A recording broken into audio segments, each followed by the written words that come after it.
told me, hey, I got something fantastic to tell you. He said, I am affiliated with people that speak with the spirits of the dead. How would you like to talk to the spirit of your dead mother? And I was shocked. I was shocked. He said, you wouldn't be afraid of talking to the spirit of your dead mother, would you? Well, I said, I'll tell you what, I would have to give that some thought, because it's something I never thought about before in my life. Heart Research Center presents A Trip into the Supernatural with best-selling author Roджър Морно. While still a young man in the city of Montreal, Roджър Морно became involved in the worship of demons. In this two-part series, Roger gives us a first-hand account of his harrowing brush with the powers of darkness and ultimately his divine rescue. Also joining him are Cyril and Cynthia Grossi, the very couple who first pointed Roger from the darkness to the light. Conducting this exclusive interview are Dan and Karen Houghton of Heart Research Center. Let's now join the Houghtons and Roджър Морно as we together enter part one of A Trip into the Supernatural.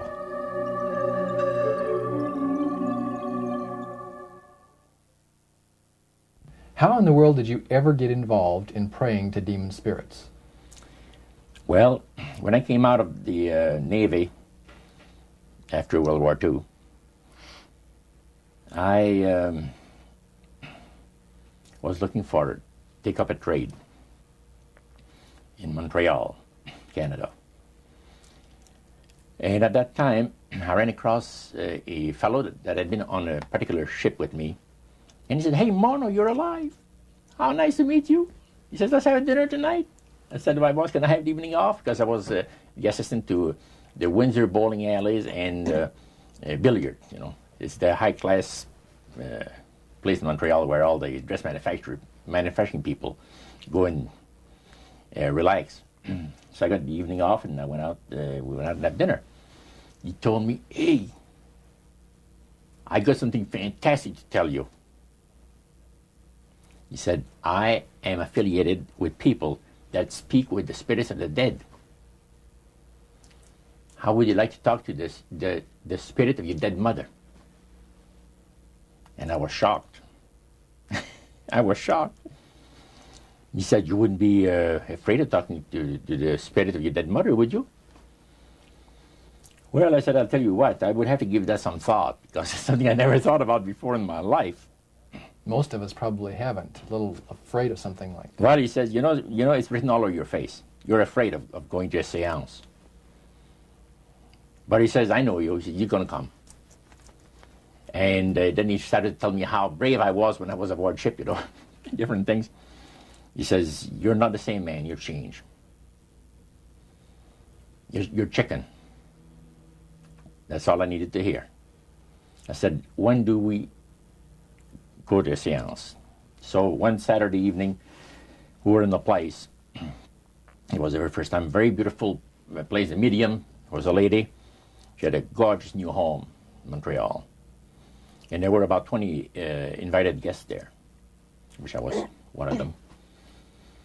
And she communicated with the spirits for different people there and telling them what the spirit said.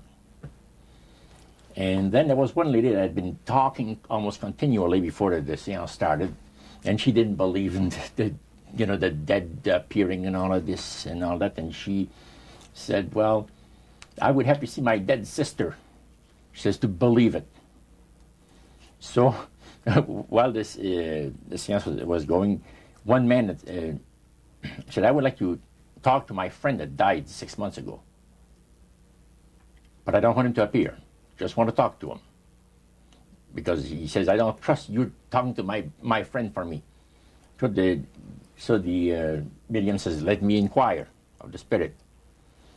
Yeah, the spirit will talk with you. And that big masculine voice was heard in the place. It says, hi, Frank. It's nice of you to ask for me to talk with you. And they had a little chat. And after it was over, Frank says, this is the greatest thing on earth. to be able to talk with the spirits of the dead. Then the medium said, we have a very special surprise tonight for you people. A spirit will manifest itself openly here in a few minutes. And it's like a big gust of wind hit the building. And right through the wall. Now the lights weren't terribly bright, but they were like living room lights. A couple of floor lamps and maybe some of these. And that translucent being seemed to come right out of the wall. How did you feel right at that moment? It's almost like my heart stopped a little bit. Very weird feeling. So it was a lady in a beautiful evening gown, swirling. And she said to Mary, my dear sister, you are so wonderful to have asked for me. And Mary fainted and fell right off her chair on the floor. And a couple of guys jumped up and picked her up, and spirit gone. And that was the beginning of it. That's how you got into it. Yeah, that's the way I got into it. After a while, you see, there's something interesting about the human mind. You can adjust to an awful lot of stuff. You can adjust to a lot of things that would terrify you to begin with. After a while, they become common and ordinary. So you mean contact with the supernatural can become commonplace and ordinary and doesn't bother anybody? Yeah. In other words, the more that you do it, you're not uncomfortable. That's right. It's just not an uneasy feeling. Yeah. So how did you feel about it? Then I got into a secret society that worshipped the spirits, you see. Well, how is that different from the seance, Roger? It happens that the seance are not involving in many ways. But when you get into a secret society of spirit worshippers, then, and especially when you're invited there by the direction of the higher-ups in the spirit world, you never get out of there alive. And this is exactly what my friend and I were up against. We didn't know anything about it. And there was a very, very popular big band leader. Jazz musician? Band, yeah. Very famous. He played a lot in Montreal, Canada, Vancouver, the big cities. And one night we went to one of these seances, and he was with his wife. Now the spirits had told him what to do. Spirit told him, there's two of these guys, give the names, and your wife will want to talk, we'll make it so that your wife will want to talk to the medium when you say that you want to go home because you're tired. As soon as you see that these guys are starting to want to leave, then leave with them at the same time. And as you get outdoors, you ask them if they're driving. They'll say, no, they're going to take the tramway a couple blocks away. Well, you invite them to get in your car with you, and that you will take them to a fancy restaurant and treat them to some good food and talk about the merchant navy. And that's what the guy did. And there we were in this plush restaurant, pulled into a little alley, and I can still see it like it was yesterday. Just enough room to pass the car, back alley, that happened to give on a restaurant that was on St. Catharines Street, which is the main street of Montreal. And that was quite an evening. So, Roger, you're at this restaurant. What happened? Well, after we were seated, in entering there, the place was just full, packed tight. But there was a couple of tables against a wall that had a reservation sign on it. And the owner of the place recognized the band leader and came and said, good evening, and you gentlemen want a table. So you're one of the reserve people. So we sat there, and we had our favorite alcoholic beverages, you know.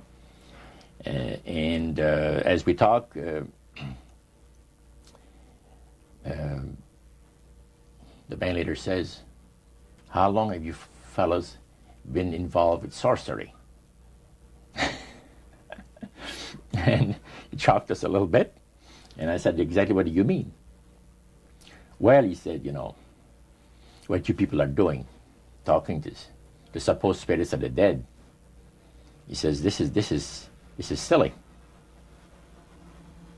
And this man had been at the seance with you. Yeah, oh yeah. And he's telling you that it's silly what you've just done. Because see, my wife, he says, goes to these seances because she gets comfort and she gets something good out of it, good feeling out of it.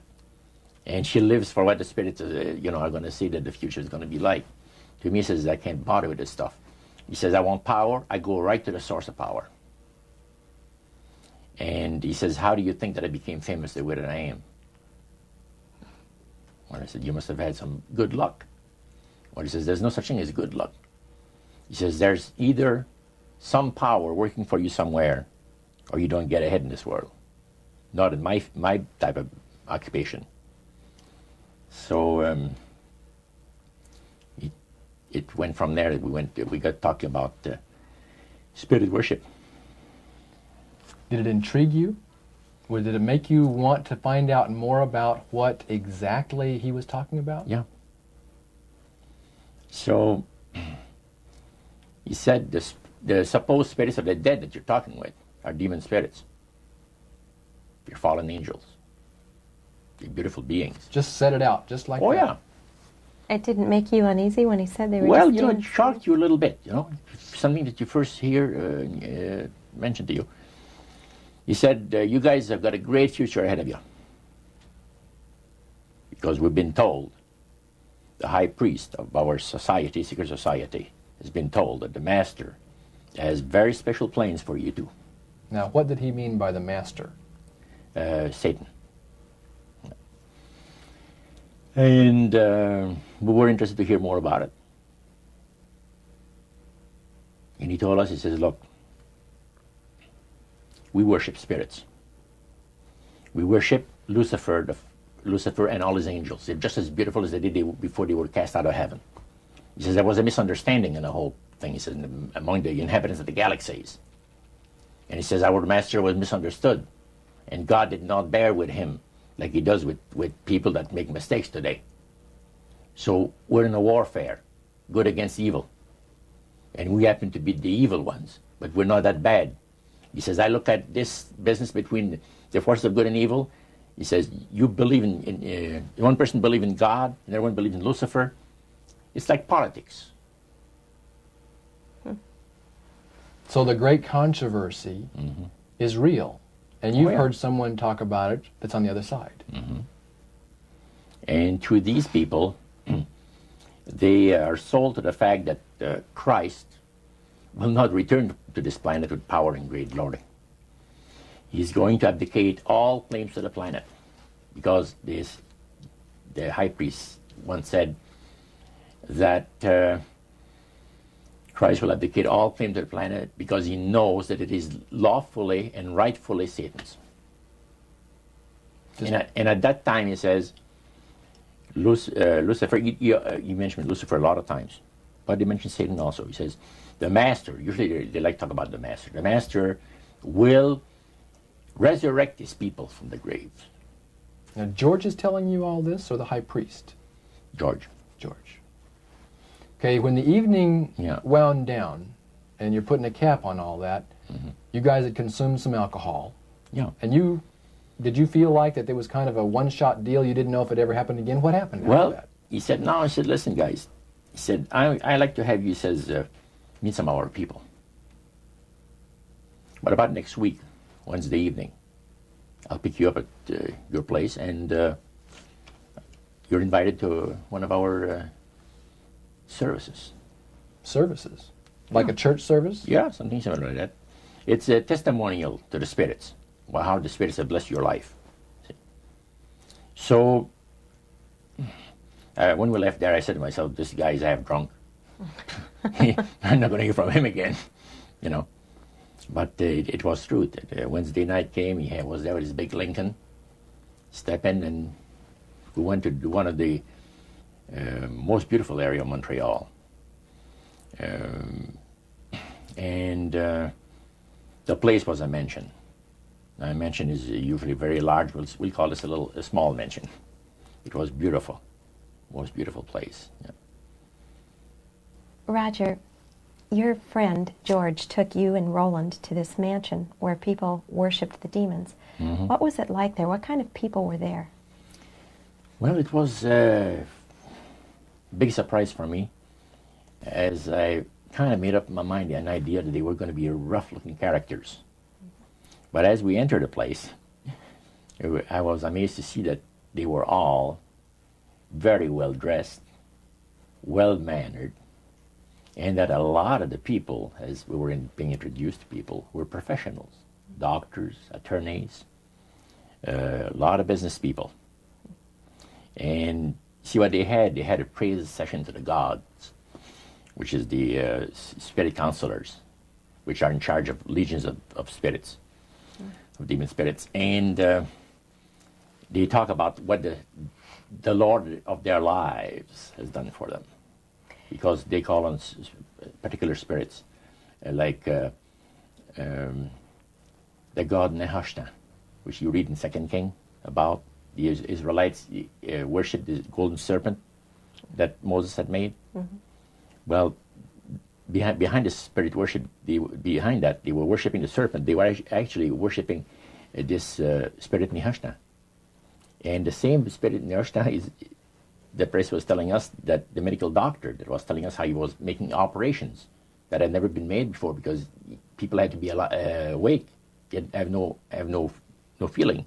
He was able to, carry on surgeries that had not been done before.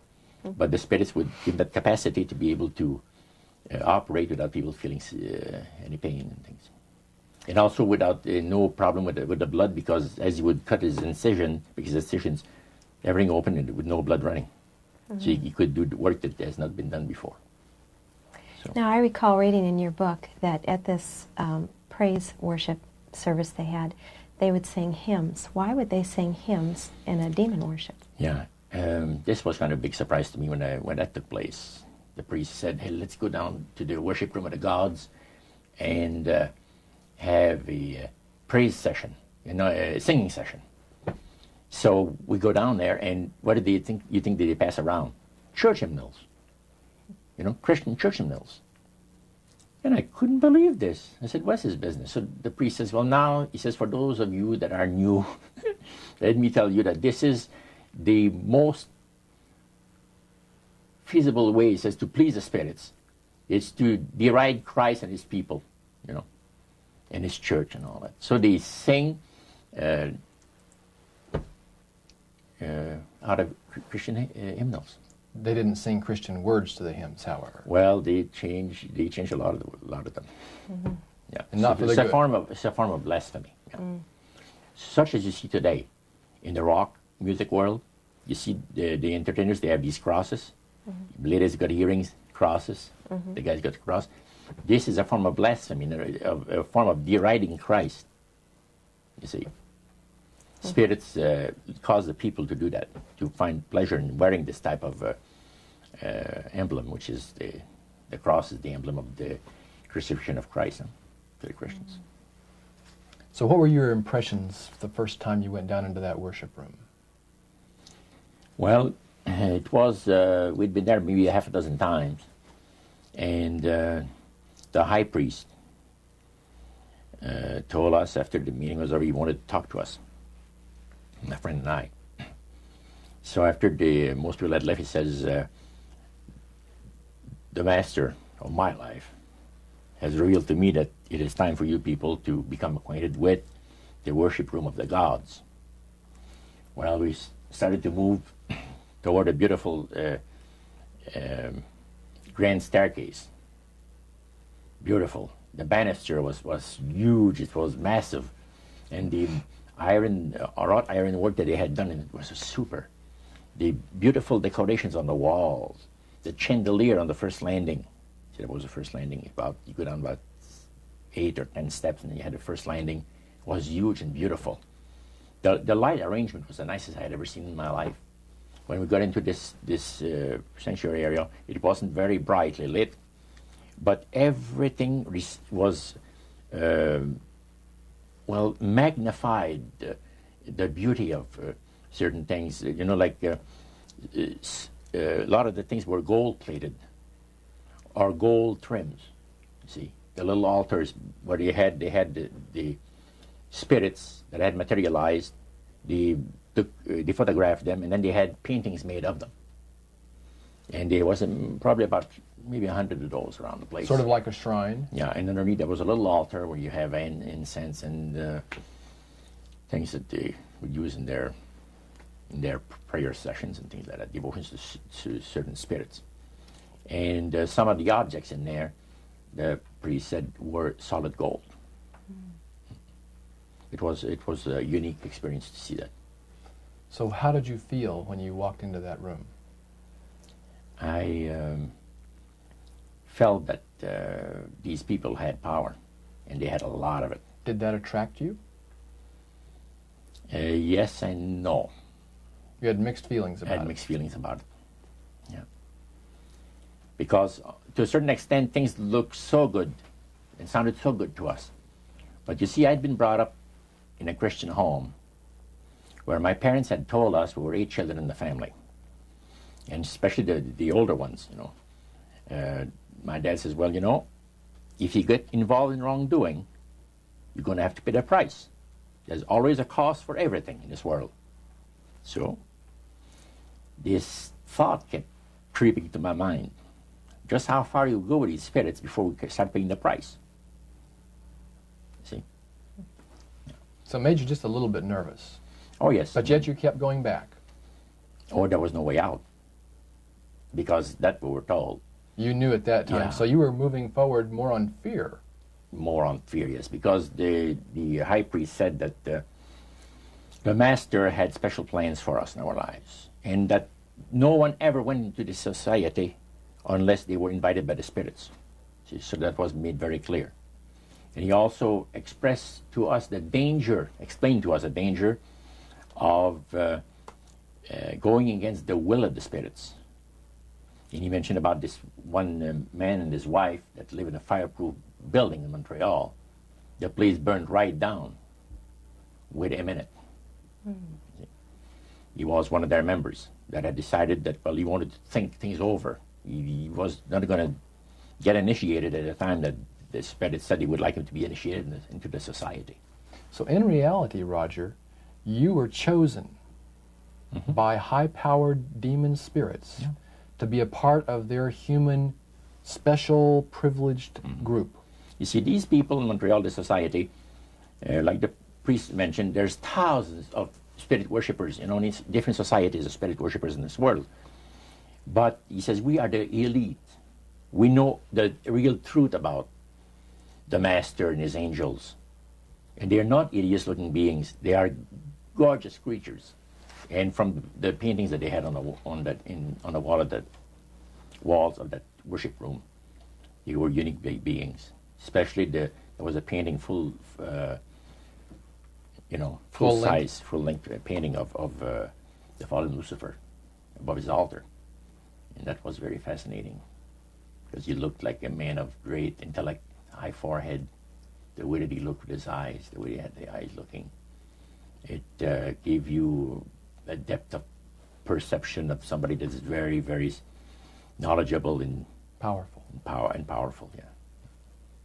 So Roger, this high priest that you talked about, he is the one that ushered you down into the worship room. Was he also the one that led out in the praise sessions that you talked about?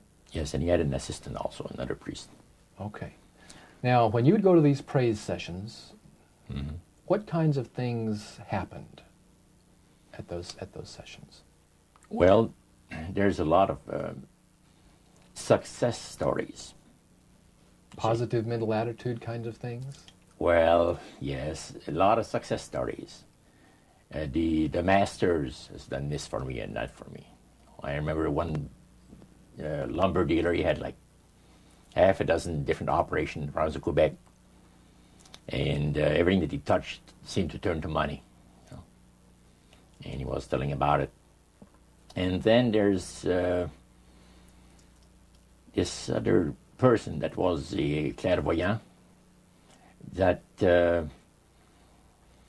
would work only for the wealthy people, only for the super wealthy. He says, I have the know-how, They have the means. Let them pay. So he advised in business transactions. They would come to him and say, listen, I look at this deal that I might get, this factory or whatever it is, because this person was interested in industrial real estate, see. And he would talk to the spirit, and then the spirit was audible to him. See, you could hear the spirit talk to him, but the man did not hear.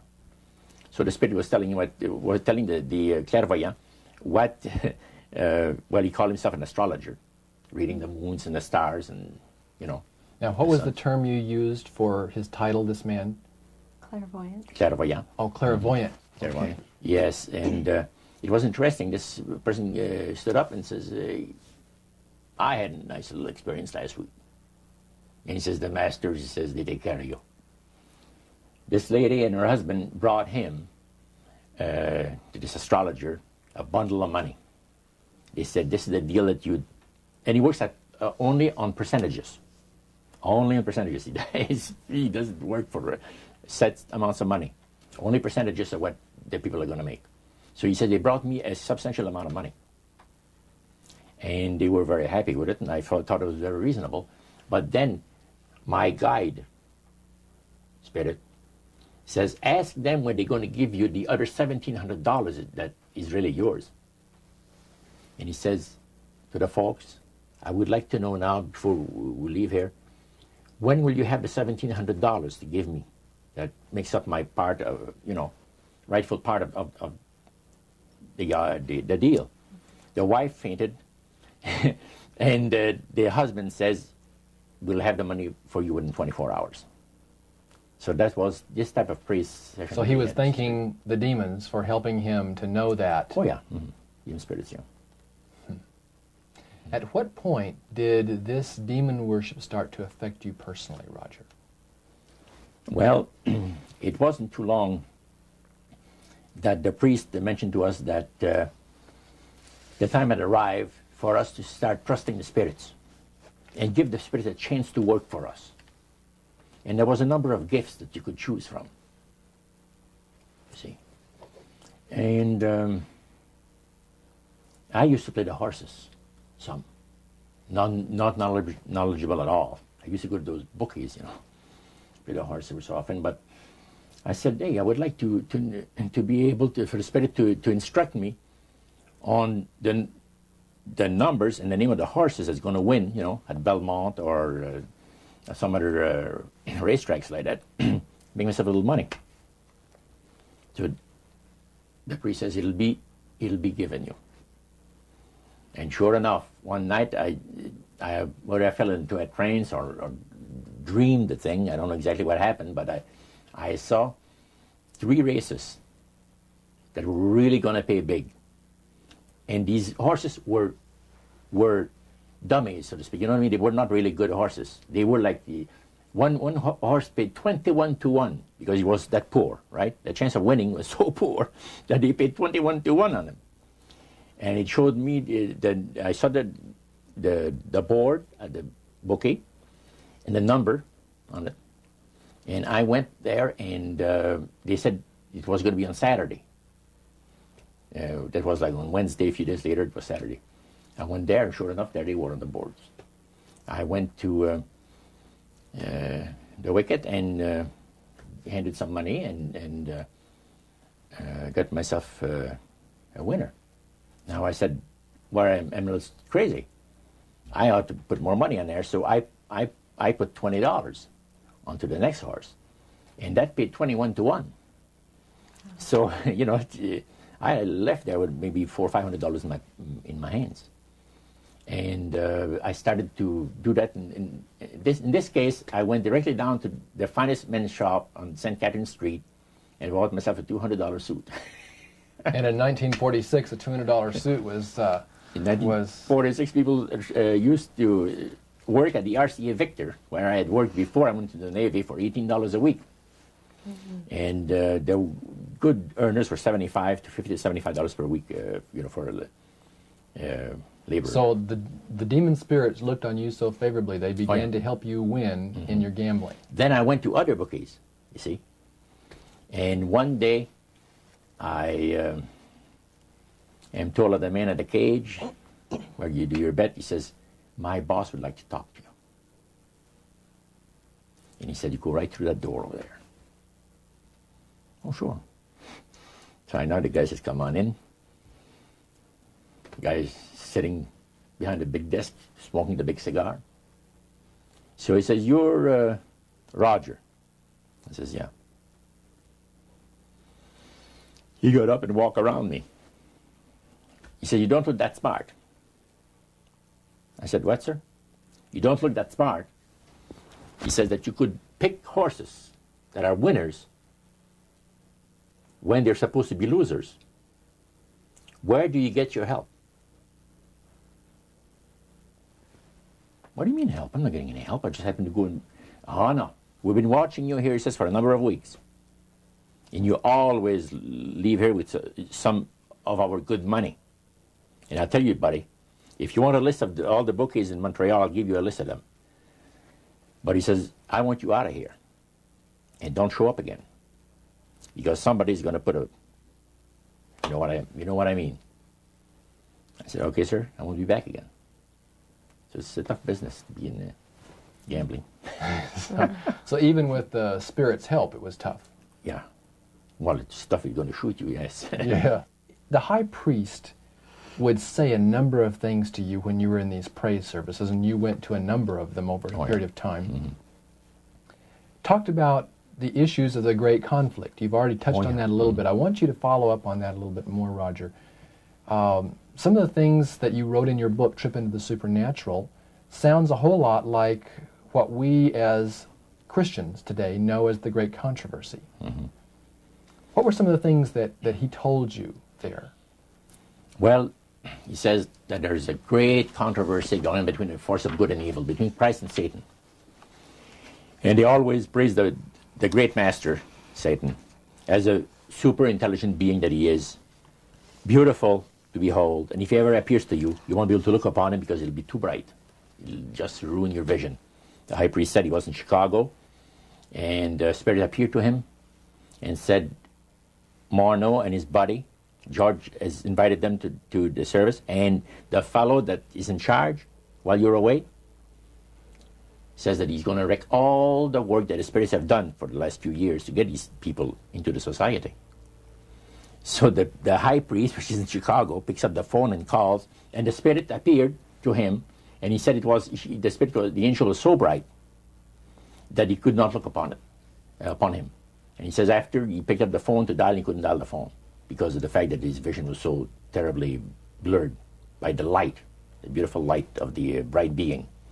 And he asked, dial 0, and the operator came on, and she had to, dial for him. And they talk about many, many things in regards to, who's going to win this conflict. Any discussion about fire and brimstone?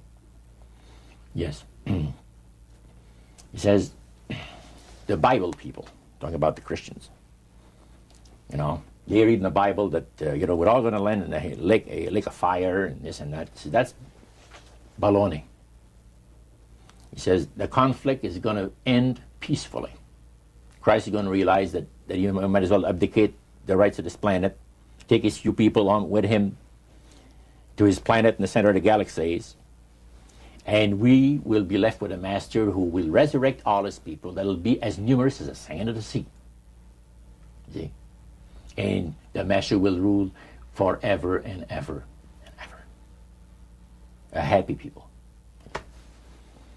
And he named some of the people that's going to be there.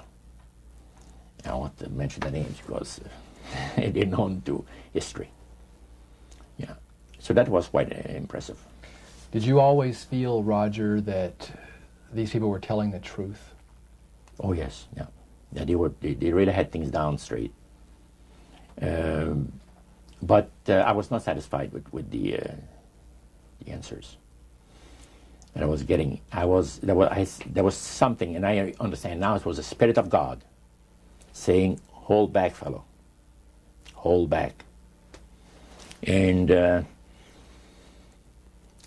the priest had talked about us thinking seriously about being initiated into their cult. Right. So they let you come to sort of take a look-see, but you can't go back for several months. Oh, yeah. It's not a matter of whether you're going to be initiated or not. It's when. Okay. You see? So they begin to press you for a commitment. So the priest said, look, fellas, I'm not going to pressure you into anything, okay? But I want to show you what the spirits can do for a devoted servant. We went downstairs, not through the staircase that I talked for the worship room of the gods, but at the other end of the building, went downstairs. And a number of times I'd gone there to the men's room and I heard these typewriters clicking like the dickens. Man, it's going. I said, why do we have a lot of people typing in there, in that room? Well, we went there that evening and he knocked and the man says, come on in. And there was all those typewriters moving along by themselves, typing at the speed that I'd never seen before. And not only that, the high priest says, I want to show you something clever. So he says, follow me. So we went around the table. There was like two long tables, and they had about 10 typewriters. And he says, now notice that the typewriter types to the right, then doesn't go back. It types back to the left. Isn't that something? I had never heard of things like that before. He said, the spirits are doing the work. And he introduced us to the man. And the man is a lawyer. And he said, how much money did you make last year? Oh, he says, it's in the 6 figures. You see? So this lawyer had a business in the building that housed the worship room. Oh, yeah. And he had a whole room full of typewriters. Yeah. And he put paper in there, and demons That's typed. all he did. Put typewriter paper in there. It was And what came out? What was it that came out? different briefs for court cases. And so he would sell these to people? Oh, yeah. Okay. He had this service to the legal profession.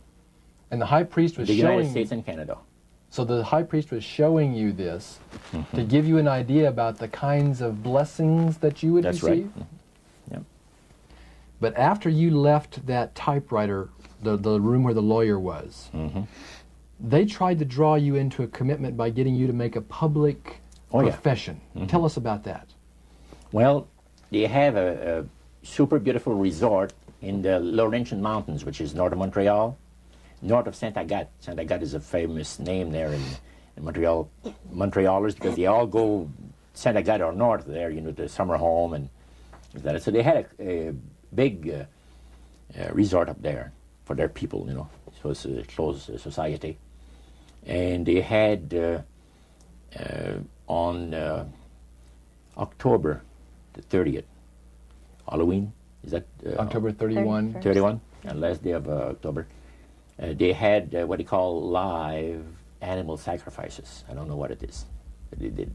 We could never find out. By the time that the Lord pulled me out of there, I had not yet found out what it was. So you have this intrigue involved in there. And he talked about three very unique services that I attended there that sit on my mind forever. One was entitled Christian Idolatry. Another one was entitled The Super Deception of a Glorious New Age, which actually applies to the New Age today. And this was 1946 that we're talking. And then the other one was Satan's Great General Council of the 1700s. And I must say the things that I heard there was an eye-opener. First of all, we'll go through the Great General Council. Okay.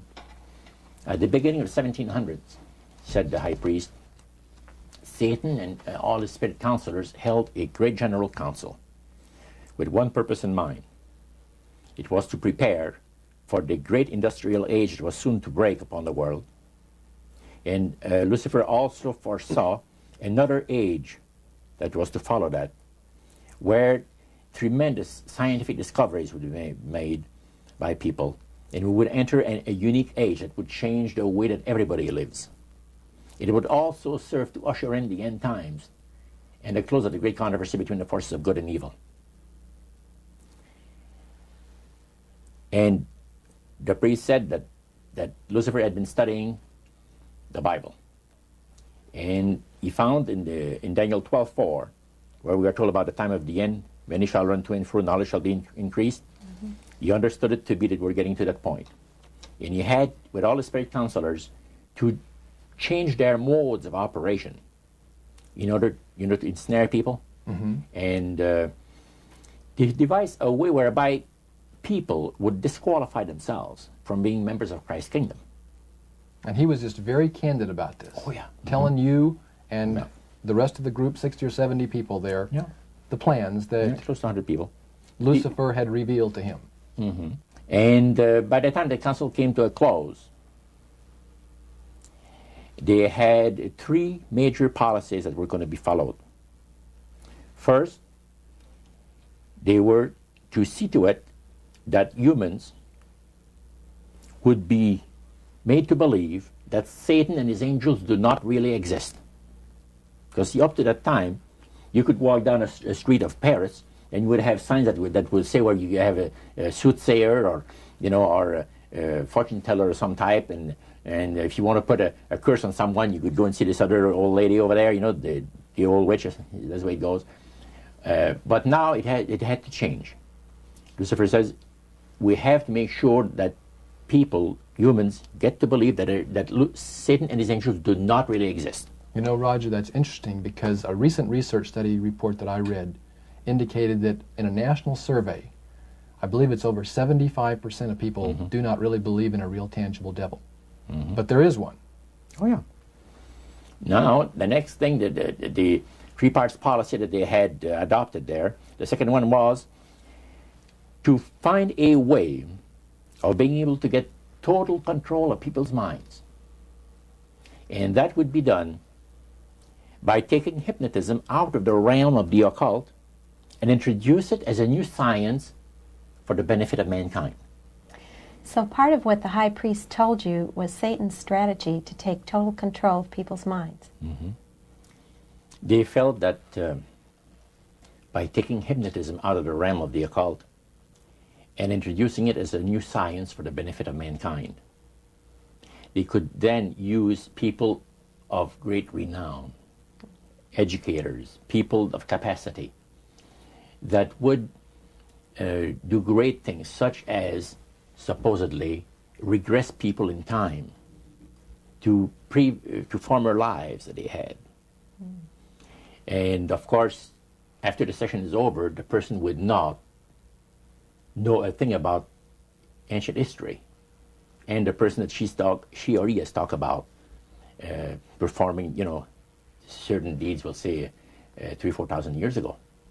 But this was their strategy. Now, what this would do for the thing is this, that it would create in the minds of the general public, solidly set in the mind of the general public, an unwavering trust in that great deception. In other words, people could, they would believe it. This person was hypnotized, was regressed in time to, former lives, and did this and did that, and no deception. Maybe Alexander the Great, we'll say, and some of his generals and people like that. And the person, after the session is over, comes out of hypnotism, and he or she doesn't know what she's talking about. So now this would be a way of de-Christianizing the Western world through the avenue of mysticism. Mm. Now the time came when Lucifer decided that he had to choose a person to initiate this thing. And Franz Mesmer, which was an Austrian physician, was chosen. Because now, the priest told you all of this? Oh, yeah. Okay. Because he was most capable. Mm. Mesmer originated a theory called animal magnetism, later on named mesmerism. Mesmer was led by the spirits to believe, and this is what the priest said, was led by the spirits to believe that certain persons have a magnetic influence within themselves, so to speak, that would cause them to have great power over other persons even to the point of placing them into a trance. And at that time, that was readily accepted by people in general, at the time that Mesmer lived. So people realized, you know, they said that some people got a capacity to put you into a trance. That's the way. Now, by the time that he died, in 1815, a lot of the physicians in Europe were using hypnotism as a means of anesthesia. Now, hypnotism is the same as mesmerism? That's right. Okay. So mesmerism that's been developed to a higher degree of refinement. And the priest went on saying that the plan of Satan to deceive the human family this way, he says is the most intriguing thing to his mind. And he went on saying how it was going to be brought about. He said that a fellow by the name of Darwin and another fellow by the name of Thomas Henry Huxley would be used by the spirits because in their childhood they had been hypnotized by medical doctors. And they figured that they would be real good subjects to lead the people into this belief that they had, that Satan wanted to bring into people's lives. Now, what were those 3 points again, Roger? The 3 things were, number 1, that they did not want Satan did not want the human family to think that he or his angels existed. Right. The second point that you made had to do with taking control of people's minds. That's right. The third point was what? Was to destroy the Bible without burning it. Okay. See? And what was his strategy on that? On that, it was very interesting. Because after the Great General Council, it was decided that Satan would tutor Charles Darwin personally in setting up the principles of his theories of evolution. He was tutored by Lucifer himself, the fallen Lucifer. And at that time, it was understood, Satan and his spirit counselors understood that if a person was led to believe in the theory of evolution, it would, in his life, destroy completely the creation week of the Bible, the fall of man, and the plan of redemption. It would do away with it. In one fell swoop. Yeah. Now, he made a unique statement. He said that according to the spirits, anyone that teaches a theory of evolution is considered to be a minister of a great religious system. See, they call it the religious system, the theory of evolution, because it is a system of schooling people and getting them to disqualify themselves from being members of Christ's kingdom. And he said that every teacher of that theory is recognized by the spirits as a person of great value and receives a very special unction from Satan himself, giving great power to induce spiritual blindness, to convince and convert. 3 capacities are given to those teachers of the theory. Then, that's not all.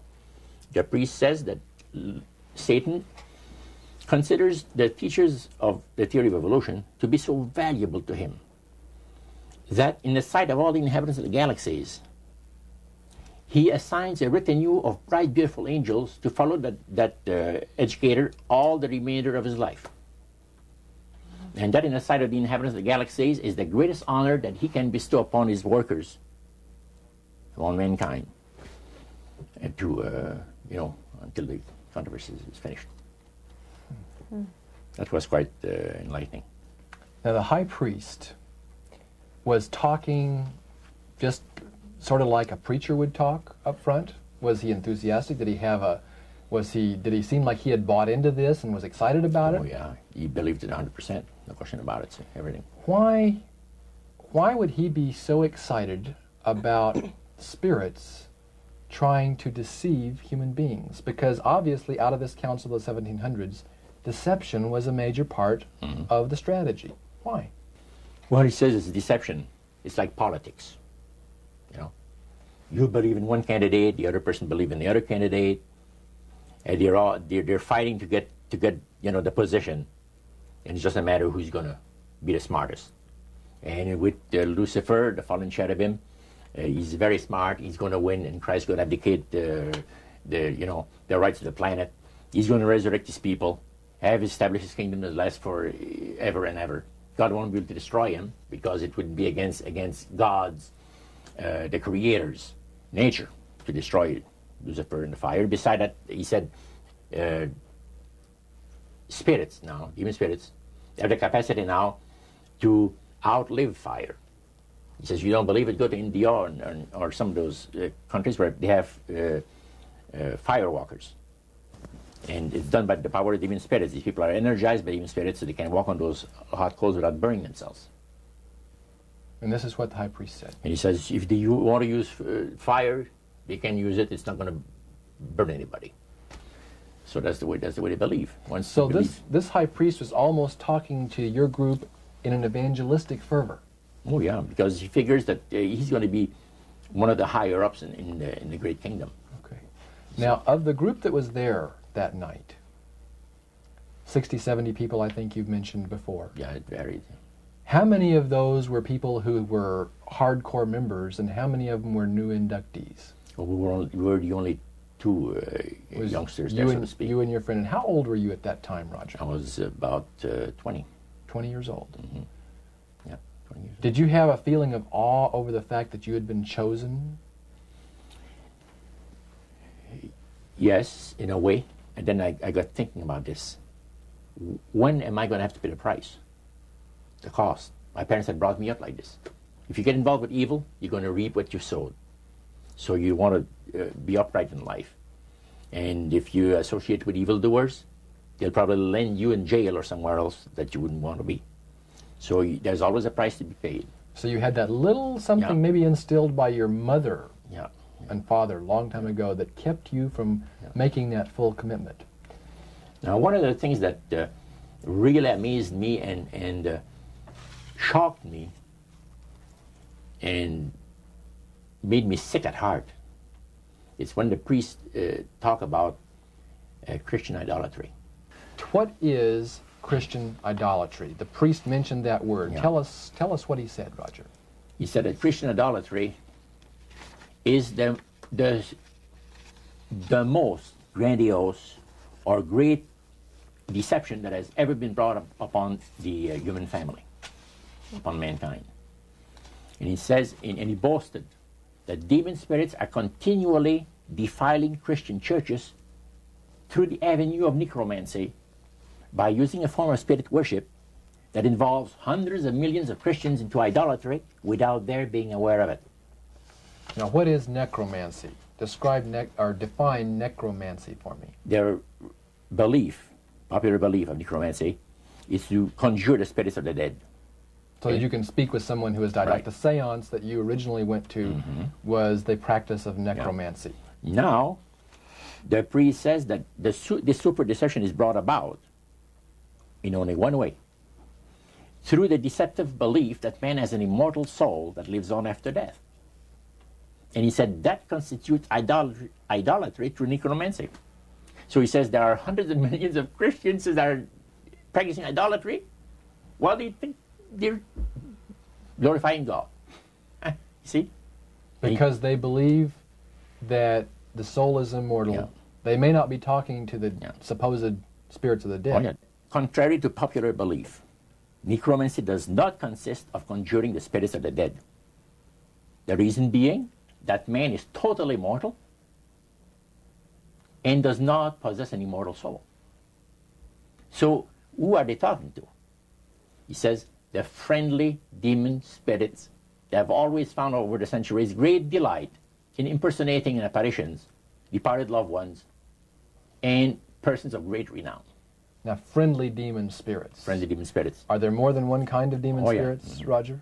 Well, there's three main divisions, and then there's divisions within those divisions. You have the friendly demon spirits that seem to have the finesse and the refinement, and they're not upset about what happened when they were thrown out of heaven from what I gather. Then you have the warriors. They like to bring misery and destruction in the lives of people. Then you have the oppressors. And the oppressors are the real wicked spirits that hate God with all of the Creator with all of their might. So he went on explaining. He says, now, necromancy is in reality a belief, a religious belief. People believe that the dead have entered into a higher state of existence than they had when they were alive. Also that they are in a position and have the capacity to help the living here on earth. See? Then he said, he says, this is where things get really interesting. He said, according to the great master, a person does not have to supposedly call upon the spirits of the dead to receive help, you see, to be involved in necromancy. All he needs to do is to believe in life after death. Because he said, necromancy is the belief that man is as a human being, as an immortal soul. So anybody that believes that man has an immortal soul is involved in necromancy. It's that simple. That's the way he explained it. Yeah. So how does that constitute idolatry? By people believing that they are either talking to the saints, you see, the spirits of the dead saints, or a dead relative, or a dead person of some type. And you take, for instance, like Loretta Lynn. She says on national television, and I have the data on it, that I heard it myself. She said that she was made successful in her singing career by a dear friend of hers that was the same age as she, and died when she was 18 years of age. And Loretta was trying to get into the singing world, but she says, I had no success at all. Until one night I was sitting in bed reading a book. And she says, who walks right through the wall but my friend, the spirit of my friend? And she says, Loretta, I'm going to make you a very famous person in singing Western country music, and I will be with you all the time. Trust me. And she says she had a big concert once, and she was coming down with this bad cold. And she thought that her voice was going to give. She talked to her spirit and felt that she was going to be helped. And she got on the stage, and she started to sing, and right in the middle of where she really needed the power, no power at all. And her spirit friend tapped her on the shoulder and started to sing for her. She said, her voice went through me, the power. See? And you saw this in a television documentary? Yeah. That was, I believe, 1976 it took place. Now, the priest explained that when people believe in this business, they are actually opening themselves to be completely deceived by demon spirits, because it gives the demon spirits an opportunity to impersonate the dead, see, and for people to believe their lies. And the priest says that thrills first of all, he says it brings the great master the respect and the reverence that is due to his great name. And it makes all the other spirits exceedingly happy, because they are the ones that have worked to lead people to believe in life after death. See? And they rejoice also. And that's the extent of what Christian idolatry is all about. Friendly spirits, just to digress for just a moment. You mentioned 3 different categories, and the friendly spirits are the ones that love to impersonate being a historian or something.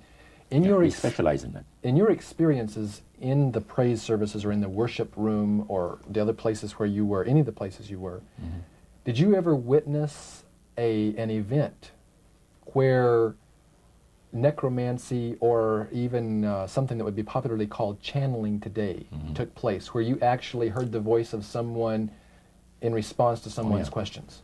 Yeah, a number of times, but there was one time in particular that fascinated me because it was unique in one way.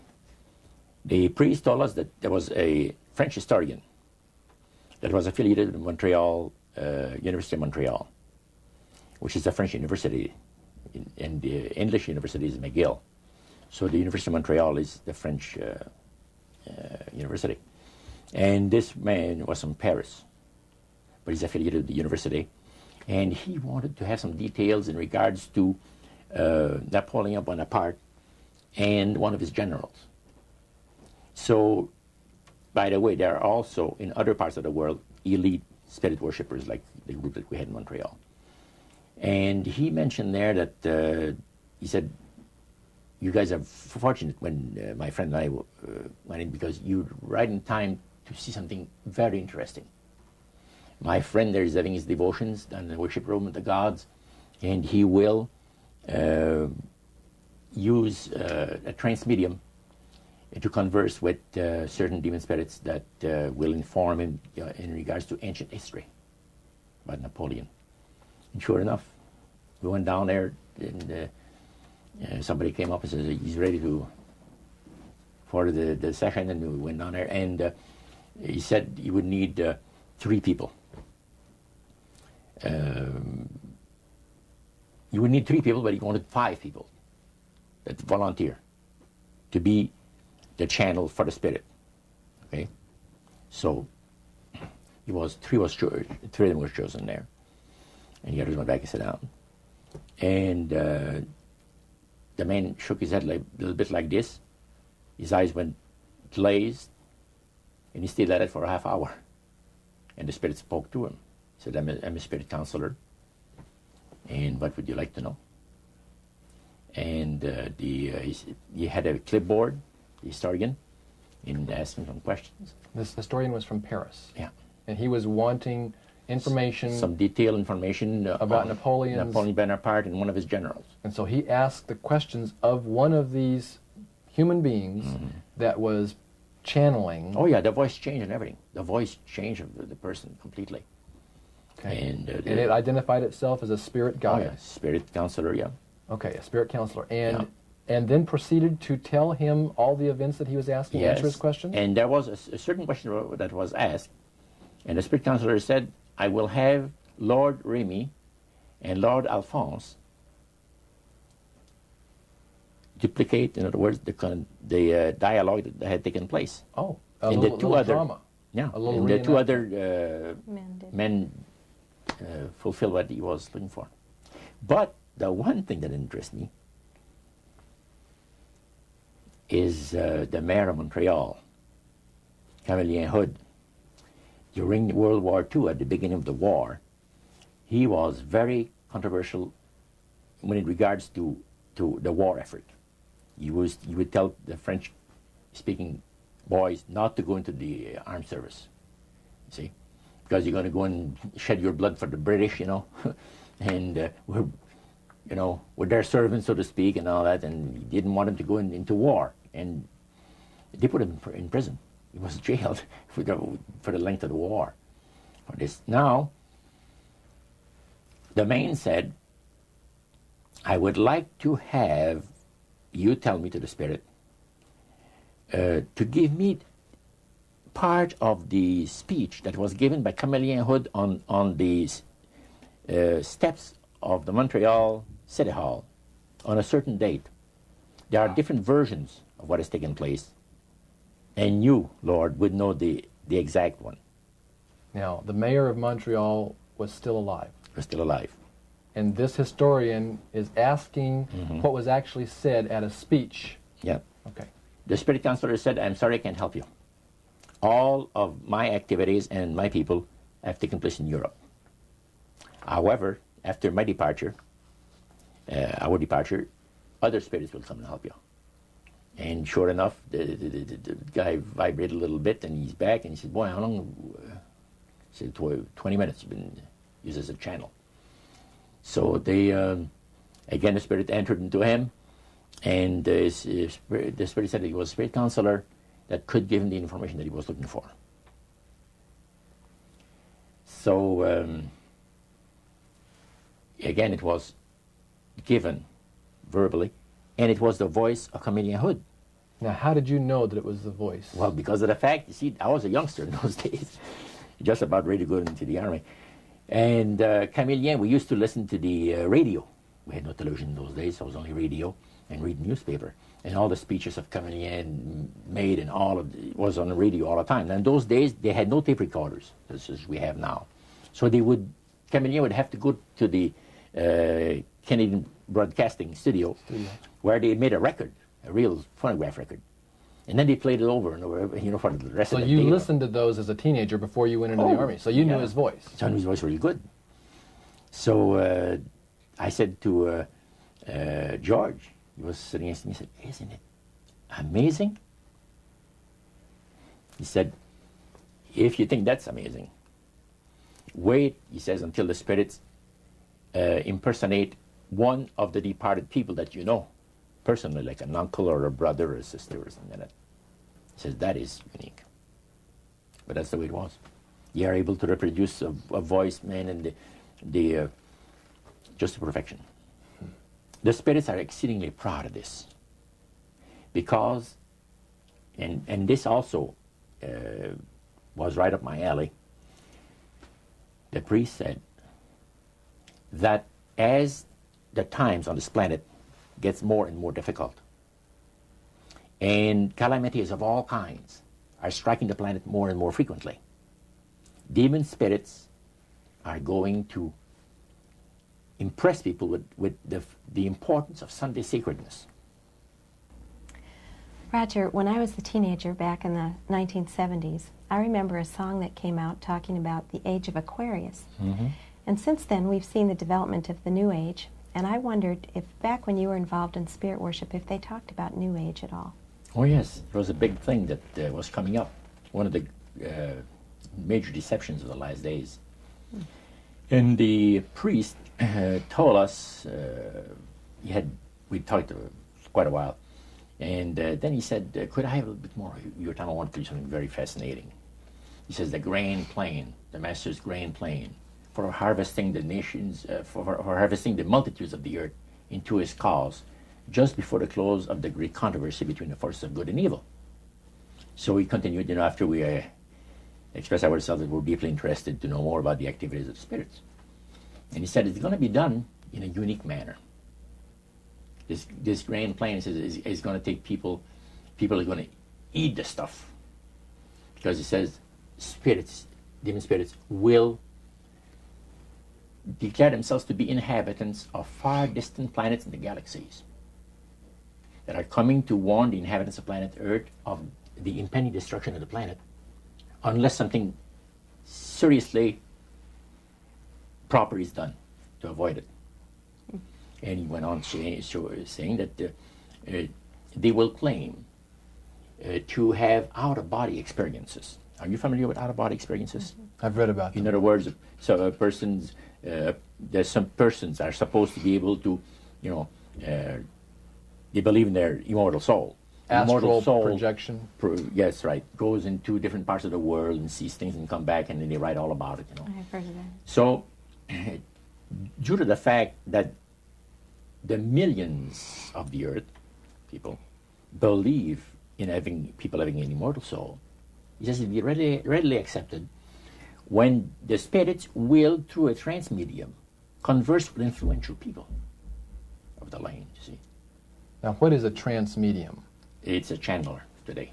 What is known today as a channeler? Channeler, yeah. Okay. Shirley MacLaine's experience of getting involved with spiritism and with the inhabitants of far distant planets in the galaxies, I taped the whole thing. It's 3 hours. And you were hearing the fulfillment of what this high priest had said 45 years ago. Yeah, exactly.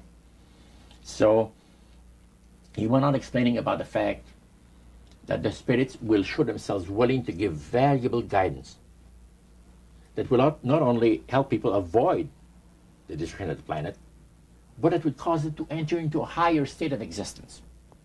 For instance, he said the spirits will promise, and this is a big word, promise, that if their recommendations are followed carefully, they will usher in a glorious new age of peace and prosperity, and there'll be, there'll be no more wars, you see. There'll be no more famines. There'll be no more people getting unhappy to one another. Neighbors will love neighbor, and social unrest will not take place no more. It'll be there'll be perfect happiness for 1,000 years. That's what the Spirit is going to promise. And Almost like the Garden of Eden created all over again. And now we find that a lot of preachers are preaching the great age of glorious new age of victory over wars, victory over social unrest, victory over famines, and victory over all kinds of. And he used the words New Age to describe what was coming. It would be a glorious new age, yeah. And this is exactly what the movement is all about today. And he went on and said, as I said a little earlier, that as life on this planet becomes more and more difficult, and calamities will strike the planet more and more frequently, the spirits at that time are going to put all their effort to impress religious leaders, to bring before the masses of the earth the sacredness of Sunday. See? They will teach Sunday sacredness. And with the religious leaders, looking forward to 1,000 years of perfect peace on earth, they will put all their effort into it. Then laws will be passed by governments. One person asked, what's going to happen about people that don't believe in the Spirit's recommendation? The priest says, that'll be no problem at all. Laws will be passed by governments that will force people to go along with it, regardless of whether they believe in it or not. And he says the law enforcement officers will explain to people, make it clear that such a law is necessary to assure the well-being of all people. He says the laws will be passed with no effort at all. And then he went on and he said about the fact that the venerability of the sun, which in ages past was such an irritant to the Creator. All these great nations and other nations, the smaller ones, were all involved in sun worship. And in those centuries, the Creator found that teaching of worship of the sun to be a terrible irritant. And he said, it is going again to take place, but not in worshiping the sun, in remembering Sunday to keep it holy. He made a statement I would never forget. He says, by the observance of the day upon which the master, Satan, has placed the unction of his authority and power, he receives homage, regardless of whom people claim to worship. Isn't that something? So, can you understand now why I had 28 Bible studies in 1 week and started to go to church on Sabbath? And I never missed since until I became sick. The issue of a day of worship came up in that meeting. Was Sunday the only day mentioned? Well, you see, the priest mentioned, yes, about the fact Satan has chosen Sunday as his day. The Creator has chosen the seventh day of the week. Lucifer has chosen to call his day the first day of the week, Sunday. See? And regardless of what people claim to worship, worshiping God, the Creator, by observing that day, that particular day, they are bringing homage and respect. Now, at that time in your life, you were 20 years old or so. Had you ever heard of a Seventh-day Adventist? Never in my life. That meeting, they didn't talk about Seventh-day Adventist. They talked strictly about Adventist. Well, they just talked, but they did. The word Adventist was mentioned. The priest was telling us that necromancy, as I mentioned earlier, is the belief that the dead have entered into a higher state of existence, etc. And he says, for centuries, friendly demon spirits have worked diligently to establish and uphold in the religious convictions of all people the belief that man has an immortal soul. See? Then he boasted about the fact that the master was so smart in that he had deceived the whole world, even in this age of great scientific knowledge and understanding. Then one person put his hand up. And the priest says, yeah, yes, we want to say something? He says, what about the Adventists? You can't count them deceived regarding the state of the dead. And I got a question. What about, how come that they can't be brought under the great deception? The priest said, you're right. I apologize, says here, I made a mistake. When I said that all the millions of people living on the face of this planet, everybody, you know, was honoring the great master. I forgot the Adventists. There's so few in number when you figure the billions and all people, I didn't even think of mentioning them. So I'm sorry. Then he says, secondly, the reason why they can't be brought under the great deception, let me explain about it. Now he said, my next statement is going to upset some of you. But what I'm telling you is the honest truth. It is factual. It's reality. The fact that the Adventists observe the biblical Sabbath of creation and reverence the Creator on that day, it makes it impossible for the spirits to deceive them. They are given very special help and great spiritual insight. And he said, under these conditions, they are not ordinary people. And that stayed with me, man, just like this. And when I heard the word Adventist, when Sarah told me later on, which we're going to cover later, I asked him, I said, what denomination do you belong to? He said, I'm a Seventh Adventist. What is that again? He said, I'm a Seventh Adventist. I said, is that the same thing as Adventist? Oh yeah, he says, a lot of people call us the Adventists. They don't talk about the 70s, same thing. Boy, I was interested. I bet you were. Now, I wanted to know what his Bible said. Yeah, I bet you did. Because that was the one group that under question only, the high priest of the demonic worship house. Yeah. The thing that he had said to you was, this is the one group that can't be deceived. That's right. And so somewhere back inside that that resistance you had came out, and you awoke.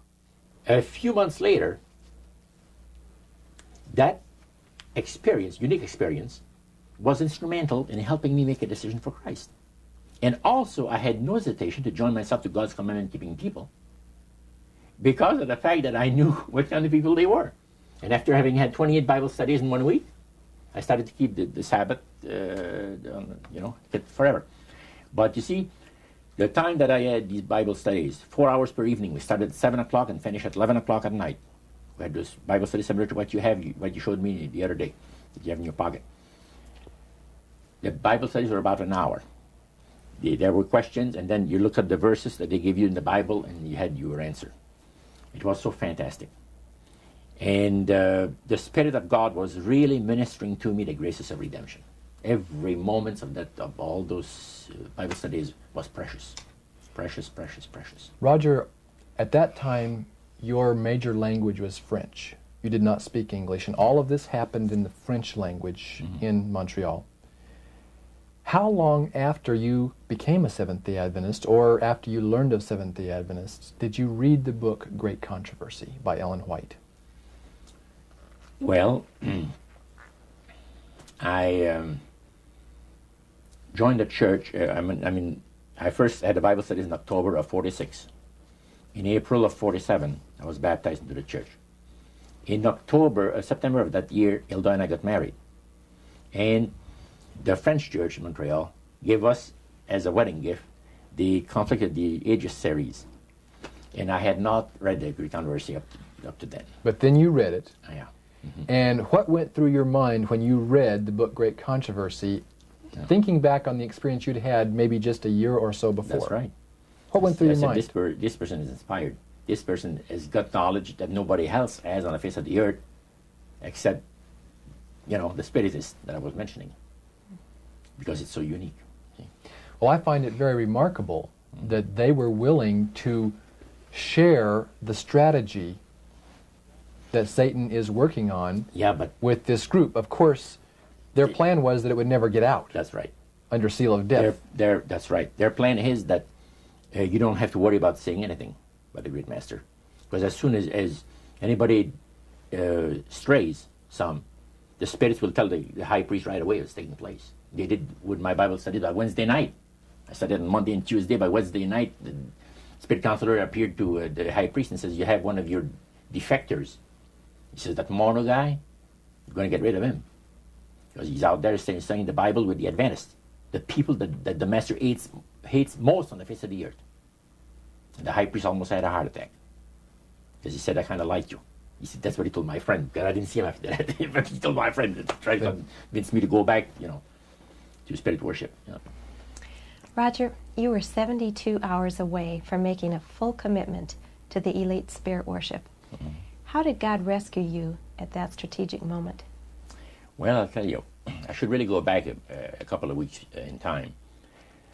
As the high priest had talked to us about the advantage of getting initiated in the society on the 31st of October, that night I came home, went to bed, and I couldn't sleep till about 3 o'clock in the morning. Because I had all of this experience of the supernatural that I'd gone through for so many months now, and my Catholic upbringing that I've had, and questions about God. Now I knew there's a God, because the Spiritist made me well aware of that.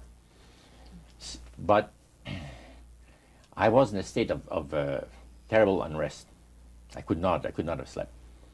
And without even giving it a thought, somehow, I said, as I was laying on my bed, I said, if there's a God up there that cares for me, help me. That's all I said. Next thing I knew, the alarm clock rang. It was 6:30. It was time for me to get up and go to work. At that time, I had changed employment. I had taken a course in embroidery for the manufacturers of ladies' dresses in Montreal. There's embroidery companies that makes all this, the piping and sequins work and all of this, fancy designs, sure, ladies' dresses. And that's where I was working at the time. You were just 72 hours away, as Karen mentioned a moment ago. You had prayed, without even realizing what you were doing. God was about to rescue you in a very special way. Tell us about that. What happened that Monday morning? Well, let's go back to the Friday. Okay. Previous to that. I was working for a Jewish firm. And the bosses, one kept the Sabbath, and the other didn't. And Harry, which was the one that didn't, as I was going out to have my cigarette at the afternoon break, he said, Roger, when you come back in, come into my office, I want to talk to you. I said, okay. I came back in, and he said, close the door. I closed the door. He said, I want you to do me a favor. Oh? What do you mean? Well, I'll tell you what. He said, you notice yesterday or a couple of days ago, there was a fellow here that I showed around the shop. And, yeah, I said, yes. Well, he's going to be starting to work here Monday. And he's not just an average guy. He's a Christian, but keeps the Bible Sabbath. I said, go over that again? He says, yes, like the Jewish people, he keeps the 7-day Sabbath. Saturday is the 7th day of the week. Well, I said, let me tell you, sir, the nuns have told us that there's been a mistake made in the calendar, that actually what shows to be Sunday is the 7th day of the week. Oh, no, he says, there wasn't no mistake made in the calendar, he says. Saturday is the 7th day of the week, and you see it on your calendar, and he says it never was changed. And Sunday is the first day of the week. Oh, and I said, that's interesting. I said, I'm going to have to go to the library and check this out. Oh, you don't have to, he says. He pulled out his desk drawer open, pulls out his big dictionary, and he looks up Saturday. And it said the 7th day of the week. And he looked at it on Sunday, and he said, the first day of the week. Okay. Well, I said, that's pretty interesting. Now, here's what I'd like you to do for me. I'd like you to, first of all, I'm going to have this man work next to you, on the machine next to you. And don't tell him that I want to know what denomination he belongs to. You got to be very tactful. You have all the time in the world, even if it takes a month, he says. He says, I tell you what, he says, it's the craziest thing. He says that I've been thinking about this guy, and I can't get him out of my mind. about this, the fact he's a Christian and keeps the seventh-day Sabbath, keeps the Bible Sabbath. And he said, you know, I got more important things to think about than stuff like that. So he said, I want to find out what denomination he belongs to, and I just did. I said, why didn't you ask him? Well, he said, no, I wouldn't do that. That's too personal. Okay. So he wanted you to ask him and find out for him. Find out and not let him know that, you know, the boss was interested to know. So Monday morning came, and the new fellow came in, and the boss introduced him to the people. There was about maybe 50 people working in that plant. And he said, Cyril's an accomplished embroiderer. We'll be very happy to have him here with us. And, you know, made a little speech. Then he walked him to his new machine, and he says, Roger, meet Cyril, and I shook his hand, and we started to work. And it was not more than about 20 minutes that I was working that my machine started to skip stitches. So what happened? You have to stop and back up where you were.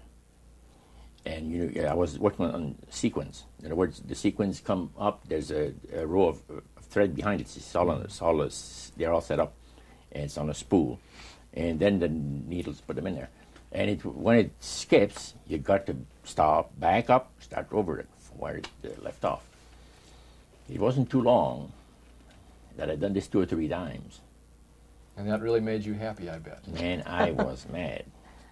And as a French person, usually they don't go easy on the saints and gods. That was using some language was not that great for Cyril. But anyway, I called the boss over. I said, come and see this machine. I'm having trouble with it. He checked it, worked on it for 5 minutes, you know, work with it. Beautiful. I sit down again, start to work, the same thing happens over again. Harry, after he tried that 2 or 3 times, he said, Joe, come over. He's the old guy that knows everything about everything, you know, in the shop. So he looks at the tensions and adjusts things, and he says, it's working beautiful. Well, I started to work again, another 20 minutes after, the same thing, and I had to stop the whole thing. By then, you know, it was time to go out for the coffee break. Cyril and Cynthia, so good to have you folks come down and visit with us for a short time today. And Cyril, I want to start off our visit by just asking you about an experience you had, I believe, almost 45 years ago. That's right. You had gone to work at a new embroidery shop in Montreal, Canada. Mm-hmm. And there was a guy that was at the next machine to you that first day you went there. Did you notice anything strange about him? Yes, I did notice he had some peculiarities that, well, to say the least, they were different.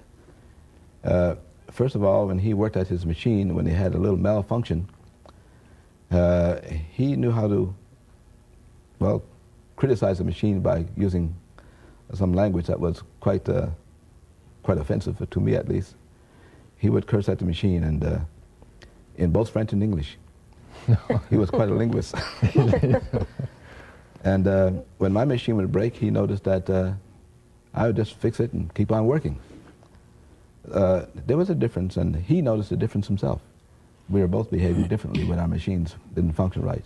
Now, so that very first day, there were problems with the machines. Your machine and his machine had problems. They both had problems. But you had a chance at the break time to get acquainted with him. And how did he approach you? Well, he approached me with a question, sort of. He said, I noticed that when your machine gives trouble, you don't get angry. You just fix it and keep on working. And I told him, well, it didn't make sense to get angry with the machine. It's an inanimate object. And he sort of apologized for his getting angry with his machine. And we started a conversation there, and it gave me the opportunity to sort of introduce him to some of the things I had experienced just a few days before. And what were the things that you had just experienced a few days before? I was getting some Bible studies from a minister named Elder Warren Taylor. And although I wasn't an Adventist, I was quite moved by those Bible studies because of the fact that as he gave the Bible studies, he kept it quite simple. And he would prove everything he would say, even if it's from the Bible, he would prove it. And in some cases, he proved it from worldly books such as the Encyclopedia Britannica. And he gave good evidence of everything that he was saying was true. So I started walking out, and I told Sarah, I said, have you ever seen such a crazy thing as this, the trouble that I have with this machine? No, he said, it's a new machine. I said, brand new machine, just a month old. He said, that's very unusual. So we go downstairs, and I said, do you have any suggestions? How to fix this problem? No, not really, but he says, I have a suggestion that might help. He says, I heard you, he says, calling upon God, but it was not in the way that I would have liked to hear you talk. He says, go easy on God, he says. Did that offend you, Roger? You know, I said, thank you. It did not offend me, because he was pleasant about it. And I said, I said, thank you. I said, I'm sorry if I offended you by my language. He says, it didn't bother me. I said, by the way, I said, this is the opening. You're quite a religious man, I understand. Yeah, he said, I read the Bible and go to church. That's great. I said, what denomination do you belong to? Well, I'm a Seventh-day Adventist. Excuse me? Repeat that again? He says, yeah, I'm a Seventh-day Adventist. Did that shock you? Well, the word Adventist shocked me. The Adventist, you see, I had heard so much about the Adventist, but Seventh-day Adventist, I had never heard the name before. I said, what does it signify, the name? He says, well, we're 7-day observers. We believe in the Bible Sabbath, that God has blessed a particular day of the week and has sanctified it. It's put a special blessing on there, and that we ought to count our blessings on the 7th day and, give God the honor that is due to his holy name. Is there any difference between what some people call the Adventists and Seventh-day Adventists? Oh no, it's just the same people. Most people just talk about the Adventists, and people know that they're talking about the Seventh-day Adventists. Then your interest was really piqued. Now I said, man, what a unique thing to have happened to me, that I meet one of these guys. You're together out there at your first break time, and you're discussing the language on the job when the machines had broken down, but you had an opportunity to begin to share some of this newfound faith that you had been discovering. Right. Did you find him to be interested, open? Well, what really happened was he would ask questions, and I found out later that the reason he asked questions was when I went to get the job, I was so impressed with Elder Taylor's Bible studies that I told the employer right away that I didn't work on the Sabbath. He said, well, that's all right. You don't have to work on Sunday at all. I said, no, Saturday. So being a Jew, he became rather interested. And he told Roger, Roger told me later on, check this fellow and find out why he keeps my Jewish Sabbath. So Roger's questions were motivated by the fact that he was told to check. And the more questions Roger would ask, the more interested he became himself. So as he became more interested, and I told him more, he suddenly said, I want to hear more about your religion. And I said, okay, this weekend. He said, no, tonight. So we talked about a number of things. And after lunch, I told him, I said, I want to see you at 3 o'clock. Again, I want to have another question for you. So 3 o'clock came along, we had the coffee break, and many things had passed through my mind. And I knew that if I get involved with religion, the Spirit is going to destroy me. So I've been assured, we've all been assured of that. You don't deviate from the will of the spirits, otherwise you're nothing, your history. So I told him, I said, Cyril, would you show me out of the Bible the things you told me today if I went to your house? He says, yeah. Yeah, he says, yeah, I'd be glad to. He says, when, next week sometime? No, not next week, tonight. Did he look surprised when you said that? Yeah, he's surprised. He said, what's the big hurry? I said, I can't tell you why. But it has to be tonight or never. He said, you serious? I said, yeah. And you can't tell me why it has to be tonight? I'll tell you the reason why. He says, I would like to have you come another night. Because I have my collection of jazz records that somebody's coming to look over. He had been collecting jazz records for years. And he said, I have somebody's interested to buy them. But he said, I said, well, forget about it then. And he said, man, He said, you really mean what you say? That you want to see these things in the Bible? I said, sure. Okay, he says, come to my place 7 o'clock tonight. Give me his address. So that evening, 7 o'clock sharp, I rang the doorbell. Did that startle you? It startled me because it was fortunate I had 28 Bible studies for busy people, something I just bought.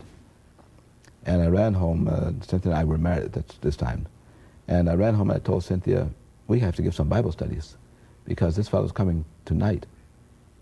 So I went through the first couple of Bible studies as quickly as I could and got myself familiarized with them. And we got all ready, and sure enough, he came. And we sat in that room, the room that we talked about that burned, and we started those Bible studies. And he was very interested. Cynthia, that first night that you had your Bible studies with Roger, how many studies did you actually do with him? We did 4. On the first night? On the first night. We started promptly at 7, and as we went through, with everything in detail, in full detail. And we thought that, oh, this is just going to last the evening, and that would be the end of it.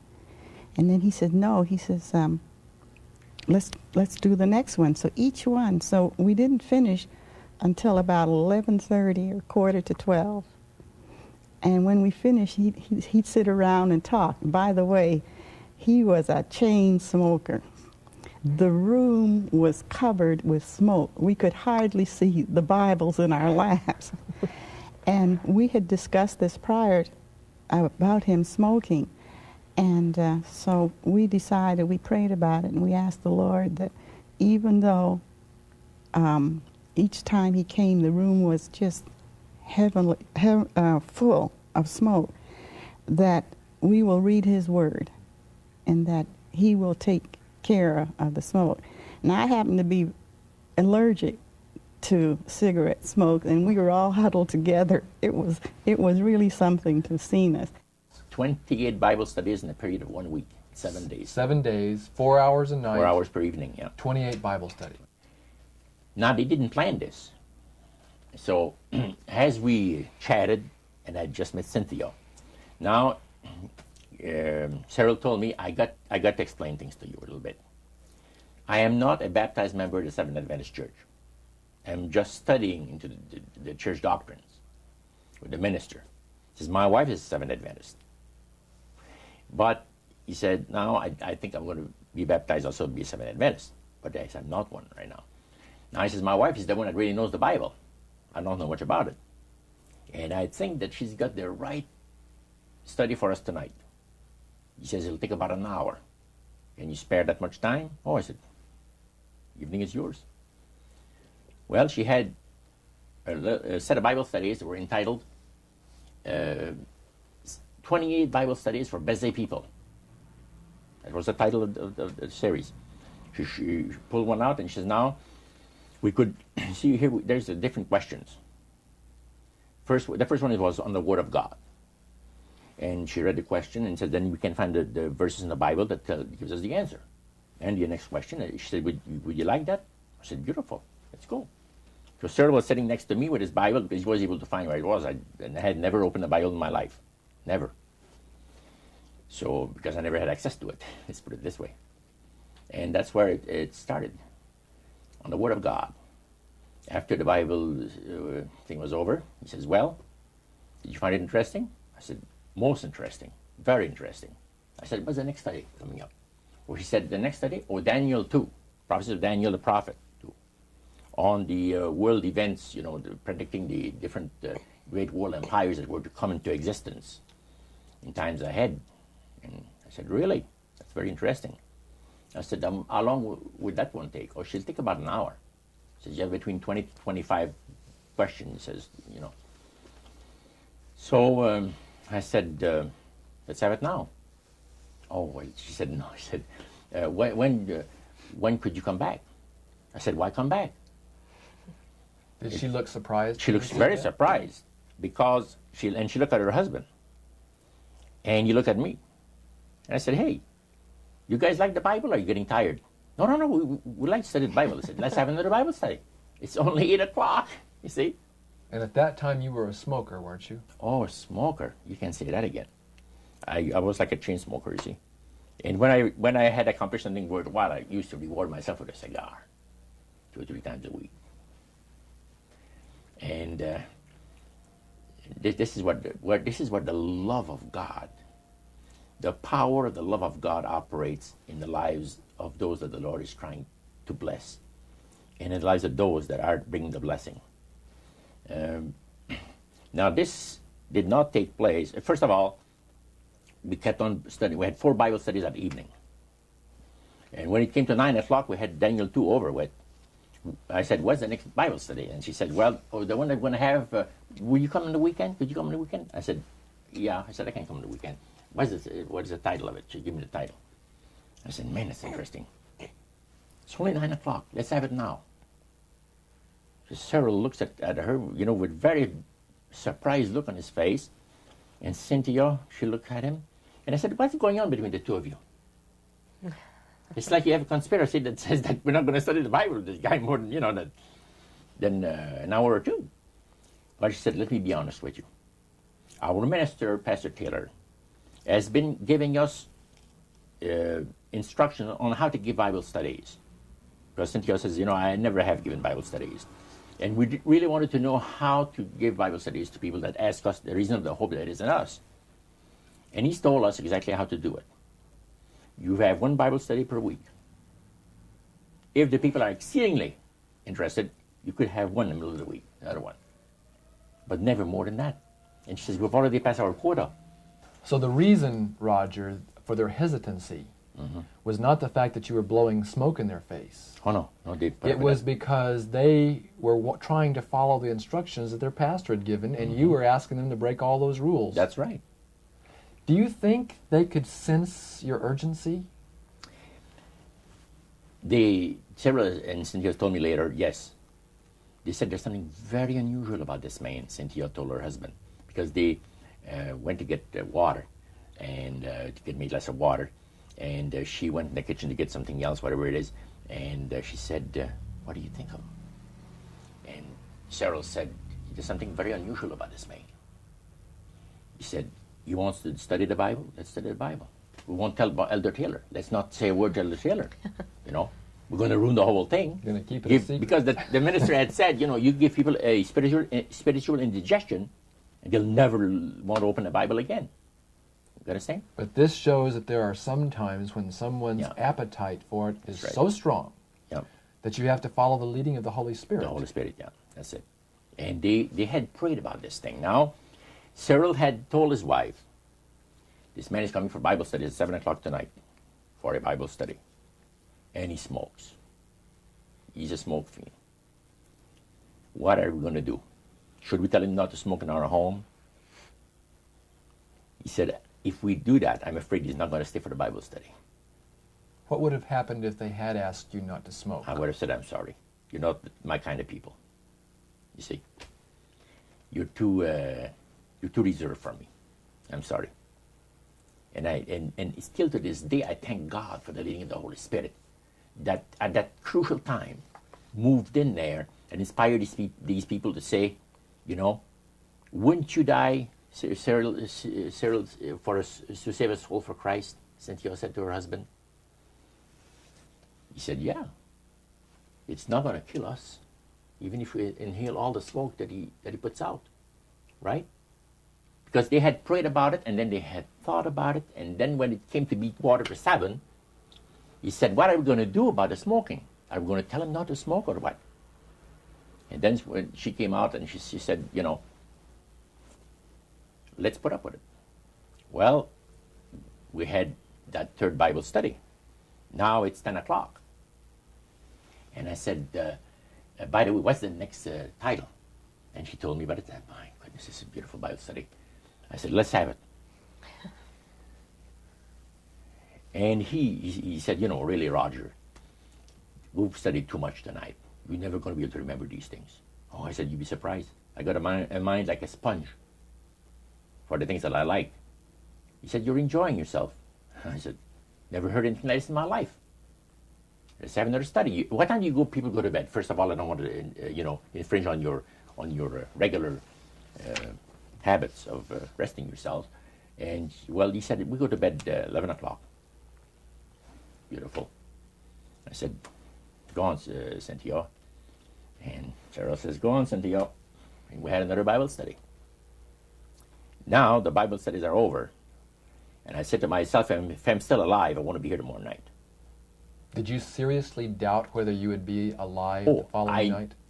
I felt sure I was going to be killed, going to be destroyed in some kind of an accident. Because I've heard of so many cases.